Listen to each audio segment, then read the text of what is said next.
Cientos de reclusos, descalzos y vestidos con pantalones cortos blancos, corren hacia la nueva megaprisión de El Salvador como animales asustados. Uno por uno, se les ordena agacharse en el suelo, con el rostro marcado por el terror y la mala suerte. Aceptación.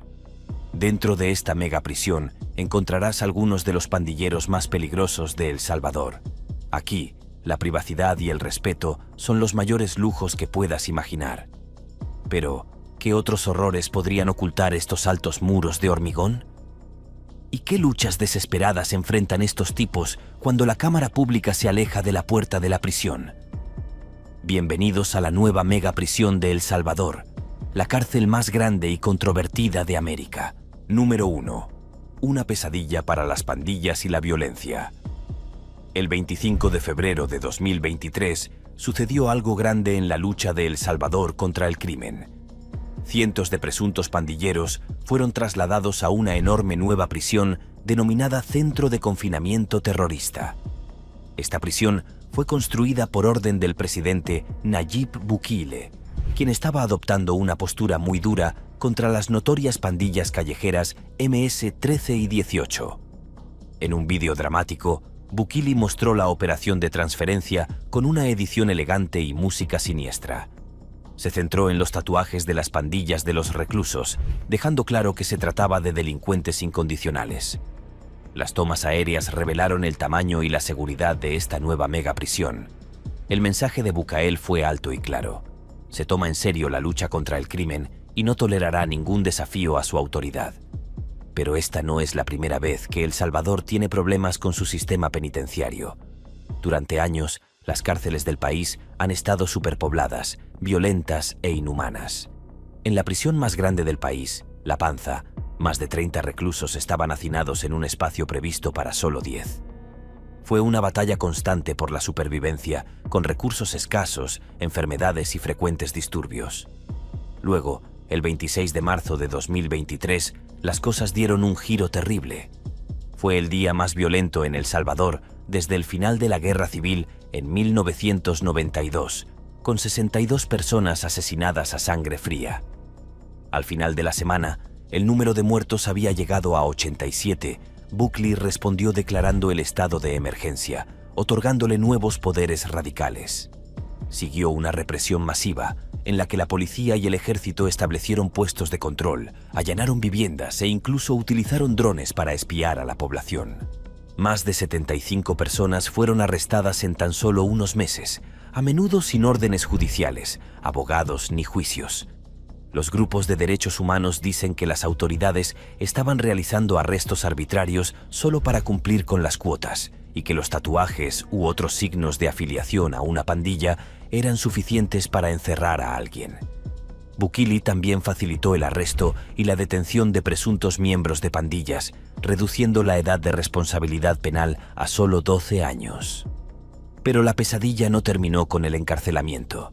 Las prisiones mismas se convirtieron en nuevos campos de batalla, con los reclusos sobornando a los guardias y contrabandeando teléfonos para orquestar asesinatos tras las rejas.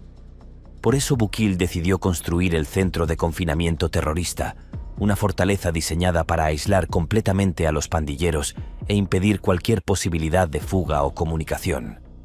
Ahora el mundo está atento para ver si esta represión sin precedentes realmente puede poner fin al ciclo de violencia en El Salvador. Número 2. Bajo el dominio de las pandillas.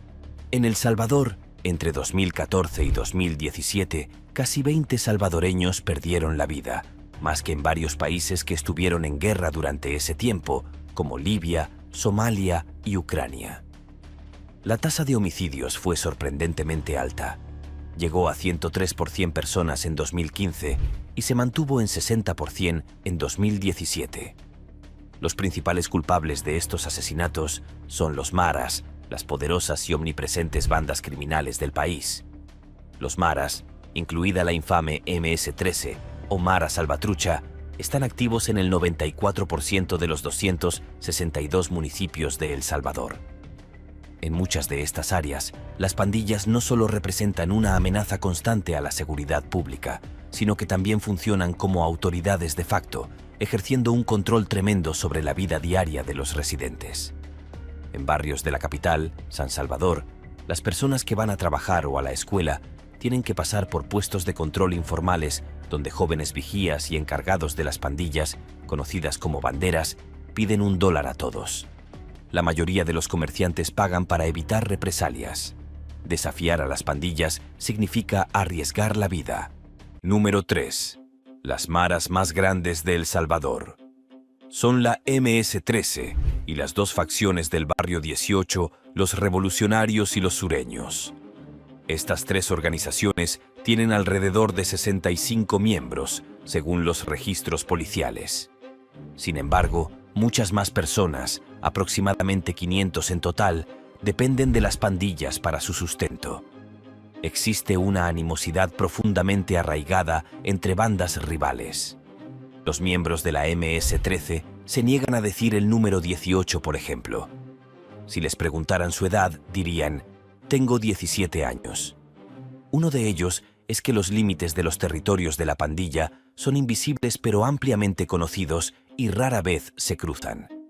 Un joven que vive en territorio de la MS-13, pero que tiene una abuela en territorio de Barrio 18, solo puede reunirse con ella en terreno neutral o en un lugar donde se desconozca su identidad. Los asesinatos relacionados con pandillas son un tema de conversación cotidiana entre familias, escolares y personas en los bares.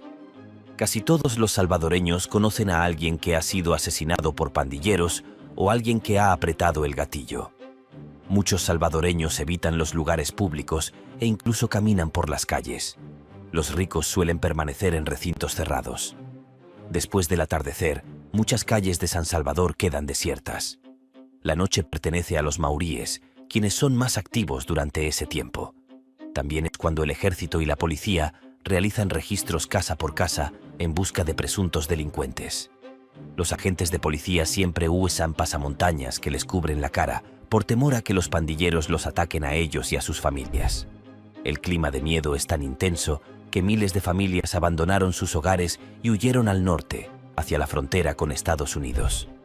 Raina, una mujer de 13 años, abandonó su pequeña comunidad en el centro de El Salvador con su hermana y sus 3 hijos después de que las pandillas llegaron. Uno de los pandilleros arrojó una bomba casera en la casa de su vecino, matando a 4 personas. Otro pandillero le disparó a su hermano, un ex soldado del gobierno que la pandilla consideraba un enemigo. La pandilla advirtió al resto de la familia que se fuera.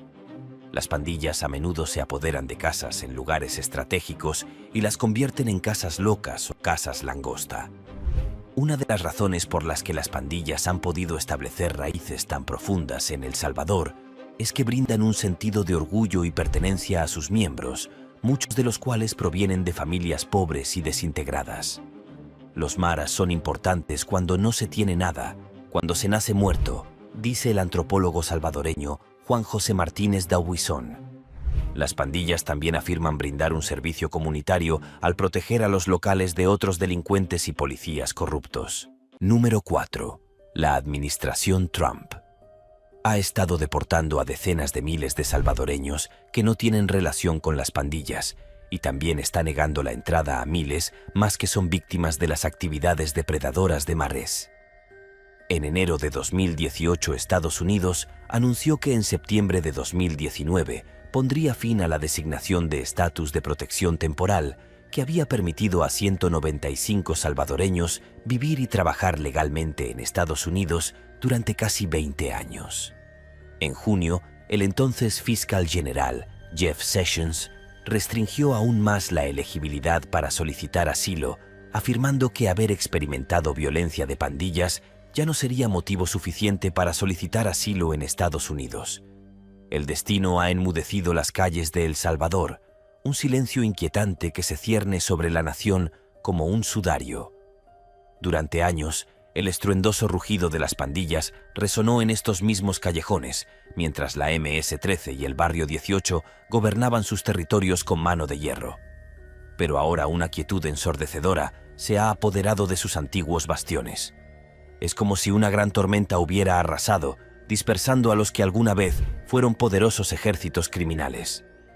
Decenas de miles de pandilleros, desde los capos más despiadados hasta los soldados más humildes de la calle, han sido arrastrados por la despiadada represión del presidente Bukele, arrebatados de las calles, obligados a esconderse o huir del país desesperados.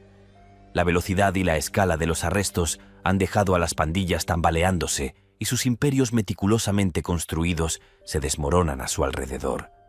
La inteligencia interna pinta un panorama de total desorden. Los altos mandos de las bandas ordenan desesperadamente a sus soldados que busquen refugio, desaparezcan en las sombras y esperen a que pase el ataque. Pero esta vez, las pandillas parecen haber sido atrapadas, desprevenidas y no preparadas para el implacable ataque. Atrás quedaron los días de desafío abierto, de ataques descarados a las fuerzas de seguridad. Ahora las calles permanecen en silencio. El único movimiento proviene de aquellos lo suficientemente valientes o tontos como para aventurarse a salir de noche, buscando el escaso trabajo que puedan para sobrevivir. El otrora atronador rugido de las pandillas se ha reducido a un gemido desesperado y ahogado. Sus reinos criminales, construidos sobre el terror y la violencia, han sido barridos por la marea imparable del gobierno. El Salvador contiene la respiración, esperando ver si las pandillas alguna vez podrán recuperarse de este golpe devastador. Dentro de la prisión, al entrar a los imponentes muros de la nueva megaprisión de El Salvador, te sentirás como si estuvieras dando un paseo por un túnel oscuro hacia el mundo del más allá. Desde las celdas repletas de literas hasta los recintos enjaulados, las condiciones dentro de esta megaprisión pintan un panorama sombrío. Número 5. Los guardias de esta megaprisión se enfrentan a la difícil tarea de mantener el orden y la seguridad en una instalación repleta de algunos de los pandilleros más peligrosos de El Salvador. Como describe el gobernador, estos guardias tienen la tarea de hacer que la gente de El Salvador se sienta segura. Pero la realidad que enfrentan es todo lo contrario. Cada recluso es un pandillero despiadado y endurecido por la violencia, lo que hace que los trabajos de los guardias sean una batalla constante y de alto riesgo para prepararse. Los guardias visten equipo antidisturbios completo y parecen más soldados que se dirigen a una zona de guerra que oficiales penitenciarios. Cascos, pistolas y una variedad de otras armas los equipan para enfrentar cualquier ataque o levantamiento. Muchos tienen antecedentes militares y están entrenados para reaccionar con rapidez y decisión ante la naturaleza impredecible y agresiva de los reclusos. Las nuevas y modernas instalaciones penitenciarias reflejan el compromiso del gobierno de asegurar estas instalaciones. Sin escatimar gastos, han creado lo que esperan sea la prisión más segura del país. Un mensaje claro a las pandillas de que no tienen poder. Aquí, en un raro vistazo, somos testigos de cómo los guardias se entrenan para responder a un posible motín en la prisión, un escenario que es demasiado real para ellos. Número 6. Las condiciones. Dentro de esta megaprisión son verdaderamente horribles, una visión de pesadilla de un sistema diseñado para despojar a los reclusos de la humanidad y la dignidad, dejándolos atrapados en un ciclo implacable de deshumanización y control. Basta pensar en los opresivos y estrechos confines de las celdas, repletas de 100 literas de acero rígido, que apenas dejan espacio suficiente para moverse. La falta de espacio personal y privacidad debe ser absolutamente asfixiante, un asalto constante a la necesidad básica de comodidad y autonomía. Y las escasas instalaciones sanitarias, apenas 2 baños para todos esos prisioneros, pintan un panorama sombrío del ambiente miserable e insalubre que se ven obligados a soportar. Imagínese el hedor, la falta de privacidad, la perpetua indignidad de que se le nieguen incluso los estándares más básicos de la decencia humana. Incluso la iluminación parece diseñada para aplastar el espíritu. Iluminación artificial constante con apenas suficiente brillo para sobrevivir. Debe causar estragos absolutos en los ritmos circadianos de los prisioneros, dejándolos perpetuamente desorientados y agotados, incapaces de encontrar un respiro en el reconfortante abrazo de la oscuridad y el verdadero descanso.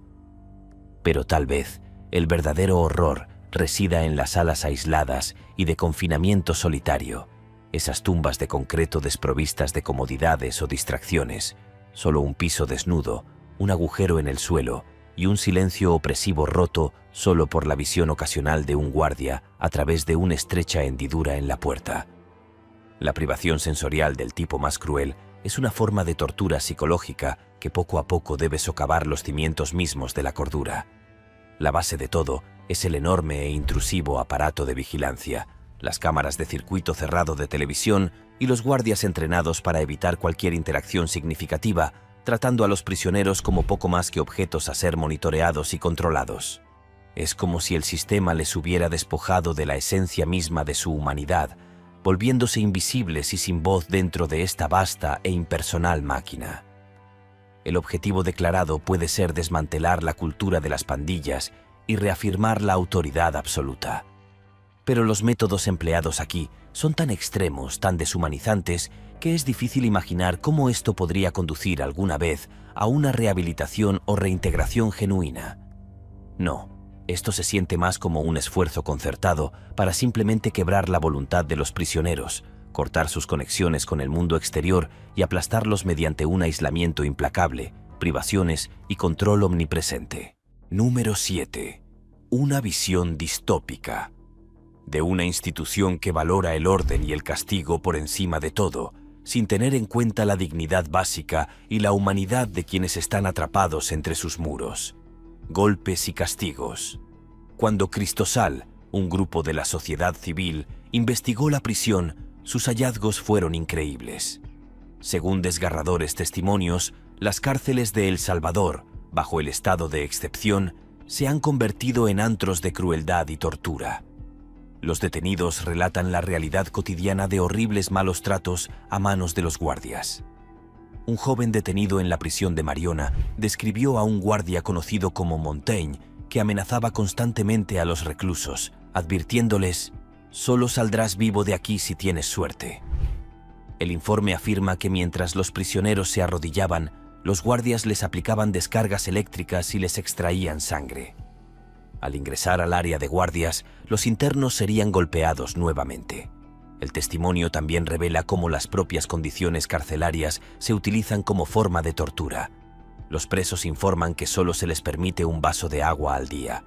Un joven relató un incidente particularmente deshumanizante, en el que un guardia arrojó comida al suelo sucio y exigió a los reclusos hambrientos que la recogieran con la boca, amenazándolos con golpearlos si usaban las manos. Los testimonios también arrojan luz sobre el uso de celdas de aislamiento como medida punitiva. Estas cámaras pequeñas y oscuras privan a los reclusos de necesidades básicas como camas, baños y agua potable. Los supervivientes informan que algunos de los que son enviados a estas celdas salen desnutridos, mientras que otros nunca salen con vida. Un hombre que experimentó las celdas de aislamiento de primera mano describió las terribles consecuencias. Después de que se le negó una alimentación adecuada y se le obligó a comer sobras del suelo, sufrió un derrame cerebral que le dejó la cara torcida y entumecida. Luego lo trasladaron a un área de desnutrición para que lo cuidaran hasta que recuperara la salud, pero lo golpearon nuevamente cuando regresó con la población general. Los relatos también revelan un clima de miedo y represión donde los guardias amenazan con matar a cualquier prisionero o visitante que se atreva a denunciar los abusos. Este silenciamiento sistemático agrava las profundas investigaciones sobre injusticias y violaciones de derechos humanos que ocurren dentro de estas cárceles. Estos testimonios pintan un panorama desgarrador del sistema penitenciario salvadoreño, donde personas vulnerables son sometidas a crueldad, degradación y negligencia médica inimaginables. Se necesitan medidas urgentes para investigar estas atrocidades, responsabilizar a los perpetradores y promulgar reformas radicales para restaurar la dignidad y el Estado de Derecho, la rehabilitación o el castigo. Si bien la intención declarada puede ser que los reclusos paguen sus deudas con la sociedad, la realidad a menudo parece mucho más preocupante. Número 8. El marcado contraste. Entre las comodidades disponibles para los guardias y las graves privaciones que experimentan los prisioneros, es profundamente inquietante.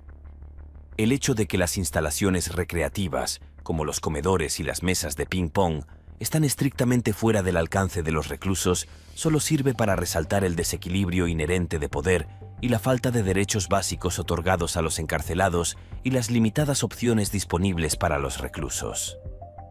Acudir a los tribunales o enfrentarse al duro castigo de confinamiento solitario subraya aún más la naturaleza punitiva más que rehabilitadora de este sistema.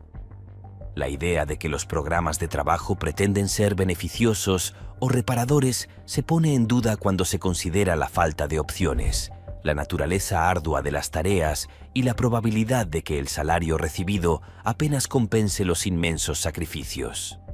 Su derecho a establecer paralelismos con el concepto de esclavitud cuando los individuos se ven obligados a realizar trabajos en condiciones tan coercitivas y deshumanizantes, con poca o ninguna autonomía o compensación justa, resulta difícil distinguirlo de una forma de servidumbre moderna. El hecho de que esto esté sucediendo dentro de los supuestos límites de un sistema correccional solo agrava las preocupaciones morales y éticas. En última instancia, los programas de trabajo penitenciario parecen tener menos que ver con la rehabilitación y más con la explotación del trabajo de una población cautiva, perpetuando un ciclo de opresión y deshumanización. Esto plantea profundas preguntas sobre el propósito y las prácticas fundamentales del sistema de justicia penal y la urgente necesidad de una reforma integral que dé prioridad a la dignidad, la rehabilitación y el restablecimiento de los derechos humanos. El exterior de los muros que rodean la nueva prisión fortificada de alta seguridad de El Salvador no solo mantiene contentos a los reclusos, forman una barrera impenetrable contra cualquiera que se atreva a intentar escapar. Esta colosal instalación ha sido diseñada para resistir incluso los esfuerzos de fuga más atrevidos y decididos. La primera línea de defensa es una imponente valla de cadena electrificada que rodea todo el complejo y que suministra 15 voltios de electricidad. Cualquiera que se atreva a escalar esta barrera será neutralizado rápida y sin piedad. Pero la valla es solo el comienzo. Más allá se encuentra una vasta extensión de terreno cubierto de grava, diseñado para crujir y crujir bajo los pies de un sistema de alarma sónica que alertará a los guardias en el momento en que alguien ponga un pie en esta traicionera tierra de nadie. Número 9. Un testimonio de las duras realidades de la implacable represión de El Salvador. Primero que nada, escuchemos lo que estos presos tienen que decir. Durante demasiado tiempo, los reclusos han sido relegados a la periferia, sus gritos de humanidad ahogados en la cacofonía de la retórica política. Imagínese, si lo desea, un mundo donde el concepto mismo de rehabilitación no es más que un cruel espejismo, donde los encarcelados son sometidos a una pesadilla viviente, despojados de su dignidad y relegados a la condición de menos que humanos. Dentro de estos muros, la vela de la esperanza parpadea, amenazada por la abrumadora oscuridad del abandono, el abuso y la indiferencia sistémica. La existencia del recluso, alguna vez vibrante y llena de promesas, ahora se reduce a una lucha constante por la supervivencia. No trabajan con herramientas sino con sus propias manos, obligados a consumir su escaso sustento directamente de la tierra, como animales privados incluso de los utensilios más básicos. Los mismos suelos sobre los que yacen se convierten en sus camas, sus habitaciones compartidas, un caldo de cultivo para la enfermedad y la desesperación. Los gritos pidiendo atención médica y las súplicas de un respiro ante los estragos de las enfermedades y las lesiones caen en oídos sordos. Los heridos y los enfermos terminales languidecen, abandonados al cruel abrazo de sus dolencias, mientras las autoridades hacen la vista gorda ante su sufrimiento.